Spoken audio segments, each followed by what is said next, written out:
Vous êtes sur TV Africa, soyez les bienvenus à ce nouveau numéro de Getingo. Robert Doucet, le ministre des Affaires étrangères du Togo, a été élevé au rang de commandant de l'Ordre national du Mali à titre étranger par le président de la transition malienne, le colonel Assimi Goïta, ce 11 mai 2023. Selon la présidence malienne, ce geste traduit l'amitié entre les présidents togolais et maliens. Le ministre des Affaires étrangères du Mali, Abdoulaye Diop, a remercié son homologue togolais pour son engagement auprès du président Assimi Goïta en vue de faire du Mali une nation forte, une nation modèle et exemplaire sur le continent africain. Après toutes les difficultés qu'a traversé le Mali, ceux qui ont voulu voir le Mali tomber sont tous unanimes aujourd'hui de voir que ce pays est toujours debout et sera toujours debout.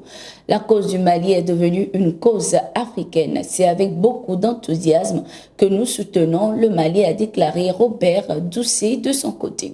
Le Togo a été un acteur important dans la résolution de la crise diplomatique qui a opposé la Côte d'Ivoire et le Mali dans l'affaire des 49 militaires ivoiriens arrêtés sur le territoire malien.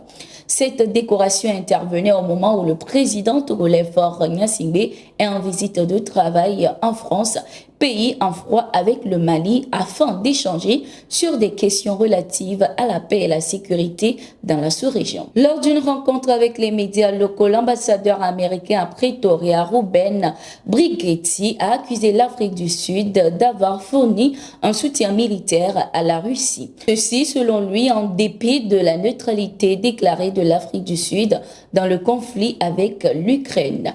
Pour le diplomate américain, les États-Unis sont convaincus que des armes et des munitions ont été chargées à bord d'un cargo russe amarré près du Cap début décembre avant qu'il ne reparte vers la Russie.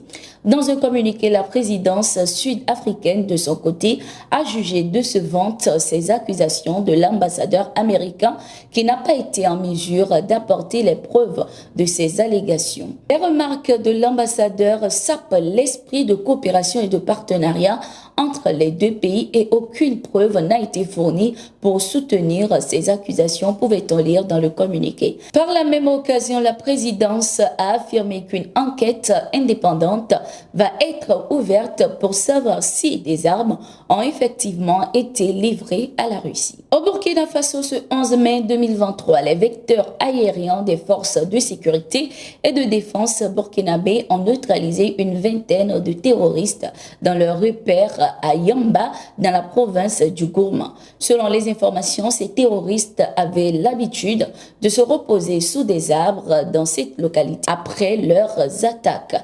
Grâce aux renseignements, ils ont été neutralisés et leurs motos détruites par les vecteurs aériens. Un mois après sa création, le Centre national d'appel CNA au Burkina Faso a présenté son bilan ce 11 mai 2023. Au total, 2256 appels ont été reçus par le centre. Dans ce chiffre, 1420 appels et messages ont été qualifiés de polluants car n'étant pas en lien avec les objectifs du centre et 832 alertes jugées exploitables. Par la même occasion, Nestor Noufé, directeur de la communication de la présidence du Faso, a indiqué que des terroristes ont appelé le CNA pour se renseigner sur les mécanismes de leur absolution et de leur réinsertion sociale. Certains d'entre eux sont même déjà pris en charge en attendant la mise en œuvre de la procédure en la matière, a-t-il informé. Le directeur de la communication a également signalé que des réponses immédiates ont été apportées suite aux alertes suffisamment précises. Ceci en fonction de l'opportunité et des modalités de la riposte au regard des moyens immédiatement disponibles. Au Tchad, 17 civils ont été tués dans une attaque ce 8 mai 2023. Selon les informations, l'attaque a été menée dans le village de Don, situé dans la province du Logone oriental, frontalière de la Centrafrique. Cette attaque a été perpétrée par des individus armés non identifiés, munis d'armes à feu et d'armes blanches. Les assaillants ont assassiné plus d'une dizaine de villageois, incendié des cases, enlevé des bœufs d'attelage et laissé sur leur passage plusieurs blessés évacués à l'hôpital. Nous sommes arrivés à la fin de ce numéro de Gatigo. Merci d'être resté avec nous. Nous sommes en continu sur nos différentes plateformes et sur notre site d'information, le www.toafrica.com.